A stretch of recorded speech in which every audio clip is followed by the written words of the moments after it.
3, 2, 1. Hi, good day, and welcome to another episode of Unapologetic. Today, it's day 10 of the war against Iran, and I'm speaking to Trita Parsi. Trita, welcome to the show. Thank you so much for having me. Trita is one of the commentators you may have seen making lots of commentary about the war at the moment. He knows a lot about Iran. He works at the Quincy Institute.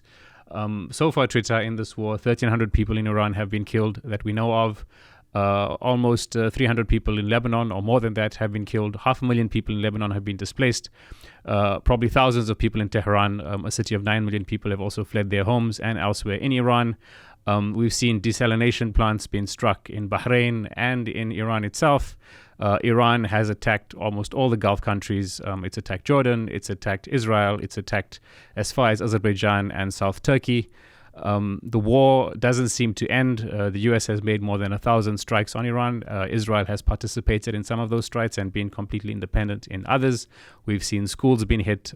You know the situation. Is this war going to end? Anytime soon? Not anytime soon, I fear. We are in a situation in which Trump lost control over the war very quickly.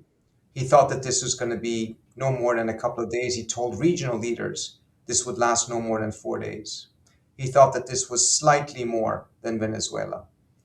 Now we're in its 9th or 10th day. It's clear he doesn't know how to end this war. He has lost control. He's improvising his strategy.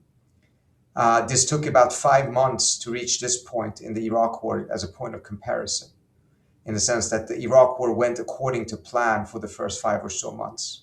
On the other hand, you have a situation in which the Iranians are not going to agree to end this war until they believe that they have achieved some of their objectives. A premature ceasefire from their standpoint would only allow the United States to regroup, remobilize, and relaunch the war with Israel in a couple of months, just as they did after the ceasefire in June of last year. They believe that they need to inflict so much damage on not just the US, on Israel, but also on the entire global economy, so that everyone will conclude that this war was a mistake. It should never have been started, and as a result, it should also not be restarted. Otherwise, any end of the war will only give Iran a short respite before they start getting pummeled again. Okay, so I mean, one of the important developments actually happened last night. Actually, on day one of the war, Ali Khamenei, the previous supreme leader, was killed, and last night, Mujtaba Khamenei, his son, was elected, to be the supreme leader of Iran. Now, there's a few questions I want to ask, but just initially, just what's your response to him taking over, and do you think Iran's going to change in any substantial direction, or just double down, given that the son of Khamenei is now in charge? I think the first thing we should recognize that very few of us on the outside have any idea what's going on in the assembly of experts and what the reasoning and calculations have been. It's extremely opaque. Much of the information that has been out there is probably misinformation or just pure speculation. But I think it is fair to interpret the decision to give it to his son as a sign of tremendous defiance, that they have chosen him precisely because of the fact that Trump said that he is unacceptable, that they've chosen him to signal that they are in no conciliatory mood right now, and that they will not back down, they will not surrender. They just chose someone to be the supreme leader who lost his father, his mother, his wife, and his child in an Israeli bombing. That is hardly a signal of reconciliation. Moreover, I think it's important to recognize that there's a high likelihood that he would not have become the supreme leader had it not been for the bombing and the killing of his father. I think, frankly, the outright opposition to him by Trump played in his favor, because the Iranians were so adamant to show that they will go with someone, to show that they want to defy the United States. And the more Trump said that Mujtaba Khamenei is unacceptable, the more he tended to lean in his direction. Okay. Now, I mean, I think everyone in the region's really, on edge. The oil price is now over $100. It was earlier this evening, it was about $125. It may go a lot more, and that's going to impact the entire global economy. I mean, you've said, and it's clear that, the IRGC and the Council of Leaders seem to be doubling down. We know that Netanyahu is not gonna, he's also gonna double down. He's been trying to get America to bomb Iran for 20 years. He obviously, I think all of us who see this channel a lot and see a lot of your analysis agree that he wants to see the degradation of the Iranian state, along with lots of the degradation of the region. Trump obviously is getting pulled into this contest of two egos, but Trump has his own ego, obviously. The thing about Trump's ego is he's good at manufacturing it and it's malleable, and he can kind of sell it to the American public. But you were saying that Trump was hoping, to end this war in about 4 days. The previous one was 12 days. The Iranians obviously went, sort of preempted this. They don't want to be, sitting ducks like what Hamas was in Gaza for a long time and just allow the Israelis and the Americans to come and mow their lawn. So they decided to retaliate. That's my reading of it. And now, the war is getting out of control. How can this be reined in? I mean, it seems like there's hard egos on all sides, and the person with the most ability to end it is Trump, who has his own, non-geopolitical but very personal ego. So how does this get reined in? I think what you're saying is true, but I think it's also important to recognize that for the Iranians, this is existential. Both the Israelis and the American side have made it absolutely clear that they seek to get rid of the regime. For Trump, it is about his ego. Now, that's not to say that ego doesn't play a role in the Iranian side either, but I think there's a significant difference there, which also then suggests who ultimately will have most will in this struggle of wills. Because for one side, it's about their existence. For the other side, it's about their ego and their track record. Getting out of this is going to be very difficult. Now, as you pointed out, Trump could just declare victory. He could say that he's killed the supreme leader, he's set back the Iranian program, he has taken out a lot of the missiles, and Iran has been set back 10 years. This is what he's already said, and he can declare victory and just move on.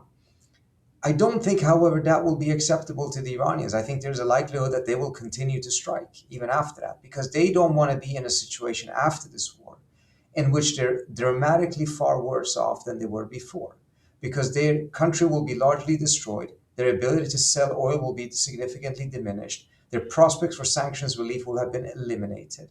That actually puts them in a dramatically worse position.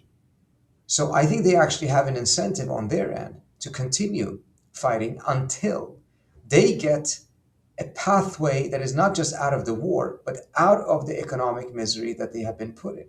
Whether it is some form of a deal in which they get significant sanctions relief, they may give nuclear concessions, but something that hints at some pathway out of the very dire situation Iran has been. Because if they just accept an end to the war and sanctions continue, but this time around they don't even have the ability to sell oil any longer, and the country is destroyed and they can't rebuild it, they can't refinance it, then they're in a much, much worse situation. And that will, again, likely lead to them getting bombed 6 months from now because of their weakness. Remember, Trump and the Israelis have kept on saying that the key factor of them bombing Iran was not that Iran was an imminent threat. It was that Iran wasn't an imminent threat. The fact that Iran was much weaker really fueled the temptation to strike it. If the Iranians have no prospects after this war ends to actually strengthen themselves, they think they will just be getting bombed soon again. So I think the incentive structure on the Iranian side is not to end this war right away in order to just get rid of the immediate pain, but to end it in such a way that they will not get bombed again. Okay, that makes a lot of sense. But do you see the other side accepting that? Do you see the Americans, with the Israelis always trying to convince the Americans of not doing, trying to make life better for the Iranians? So do you see any sort of pathway to that? I do not see the Israelis at all voluntarily accepting this. There's no doubt about that. I think you're quite right about that. Whether the US would do it or not, I think is a rather different story. Would they want to do it? Absolutely not. But there's also voices inside of the US who say that you can't just end the war without getting some sort of an arrangement on the nuclear program. If they still have the 60% enriched uranium, they have every incentive at this point to go for a nuclear weapon. So just ending the war by declaration is also not acceptable to some people on the American side. They need more. And in that, there may be an arrangement that can be struck, but it will be extremely difficult. And of course, given how the Iranians have been betrayed at the negotiating table already twice in less than 1 year, it is undoubtedly going to be extremely difficult. But this is part of the reason why this war should not have been started in the first place. The very critical question, how does this end, was never really thoroughly asked before Trump started. Okay, now there's two things I want to kind of start bringing into the conversation. The one is obviously the Gulf states, the Arab states. There was a lot of fractures between Saudi Arabia and the UAE. I mean, realistically, the UAE and the region, for other regions, not just related to Iran, about Sudan and everything else. And that's kind of impacted their response to this. But obviously, I'm guessing all the Gulf nations, now even the UAE, are trying to convince the Americans to stop this as soon as possible. Do you think they're going to succeed? Because for them, they've got all to lose. Iran is striking them. They obviously don't want to. They reluctantly, obviously they're defending themselves, but they're reluctant to, escalate this by attacking Iran directly. But they can't just sit there and see, obviously it's US bases that's been attacked, but it's also their oil refineries. It's also key infrastructure for them, for tourism. Are they going to be able to, convince the Americans? The GCC states are in a terrible situation. Many of them worked very hard to prevent this war, yet they're still getting bombed. So you can definitely understand the fury and the anger that they have at Iran for doing so, but also at the United States for putting them in this situation, mindful of the fact that they warned the United States that this would happen. So I think they're quite unhappy with everyone right now, but probably mostly, of course, with Iran, because Iran is striking them.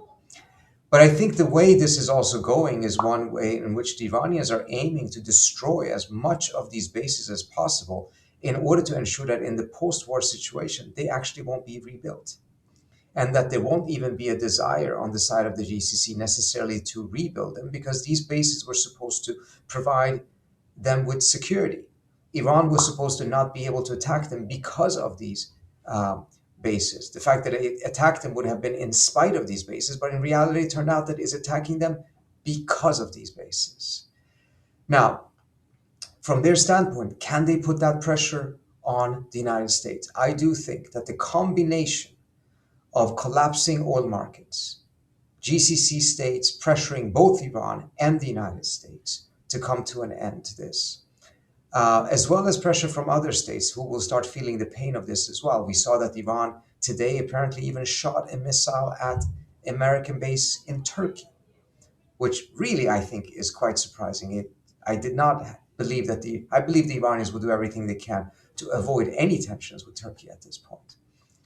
But all of this, I think, also suggests that there might be another path in which the UAE, the GCC states altogether, because they have one critical thing that the Iranians are really in need of, which is financing. That the GCC states may come in and want to be the guarantor of a peace, put pressure on both sides to end this, but also then offer the financing required for the rebuilding of Iran, which then requires the lifting of sanctions from the United States. This may be a card that they have in which they can play, which is not just putting pressure on the US to stop it, but also incentivizing the Iranians to stop it by saying that they're now willing to do something Iran has asked them for some time, but they have not been in a position to do because of US sanctions. But as a result of a pathway towards ending the war, those sanctions may be lifted in order to enable not just the rebuilding of Iran, but the ending of the war that would pave the path for that rebuilding. Okay, so I mean that's the one thing that I want to discuss. The other thing is, and I mean we'll come back to that because it's kind of tangential to a few other things. But the other thing is we saw a few days ago that Trump mentioned that they're going to look at arming militias, Kurdish militias, in the northwestern part of the country. I'm guessing that Netanyahu has been thinking about that for a long time, and he heard that with a lot of glee. He may have been the one to suggest it to the U.S. a long time ago as well. Two things, even if the GCC managed to do that, which I think at this moment is quite a stretch. But let's just say, the global economy is important and many stakeholders can start putting pressure on this. Do you see sort of that operation that happening, covertly? Do you see Israel's attempt to continue to convince the CIA to start stoking militia activity in Iran to kind of degrade the state, in addition to Israel just randomly, once every 3 months, taking a few strikes, which honestly they've been doing anyway. They've been doing for the last 2 years. They've been taking strikes at Iranian assets outside of Iran and in Iran, right? So what's going to stop this, the Israelis from kind of acting with American, pseudo cover to both do direct strikes on random targets in Iran, and then also, try to start stoking a sort of a civil war or the degradation of the state. Bear in mind that after this conflict, Iran's security is going to be jeopardized and not as strong as it was before the conflict. No, I think that is a fair assessment. And I think the United States may already now and also after this war try to use these different type of levers to destabilize Iran and weaken the government.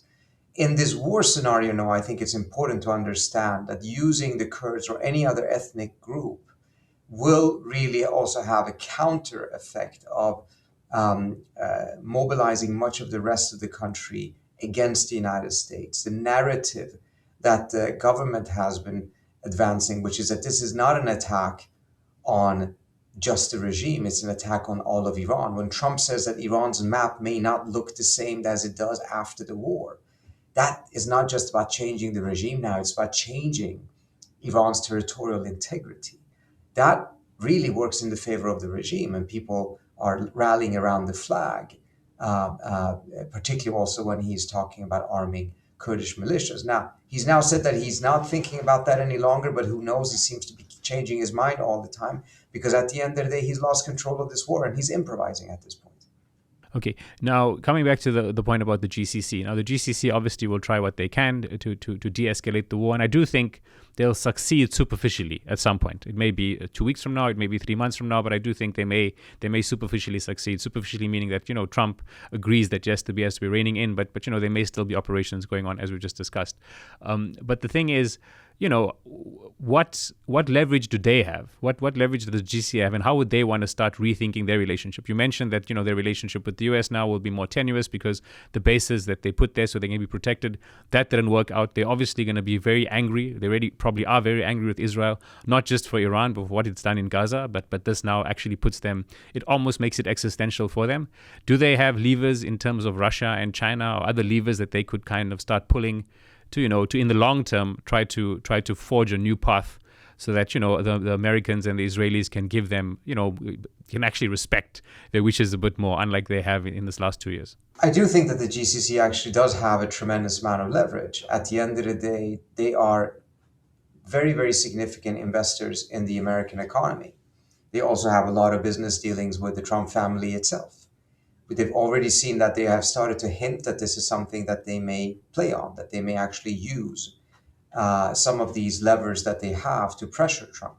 And I also think that this is going to cause a rethink about security in the region altogether afterwards. Again, as I mentioned, these bases were supposed to provide them with security. Not only did it not do so, but they're also seeing and openly complaining that the United States is doing much more to protect Israel and using far more assets to shoot down missiles going towards Israel than they are in terms of missiles that are going towards GCC territory or drones that are going toward their territory. So they're seeing that they're not a priority for the United States. Israel is the priority. So why should they continue to put all of their eggs in that American basket? Why should they continue to have an approach towards security in which they think they have to balance Iran rather than reintegrate with Iran?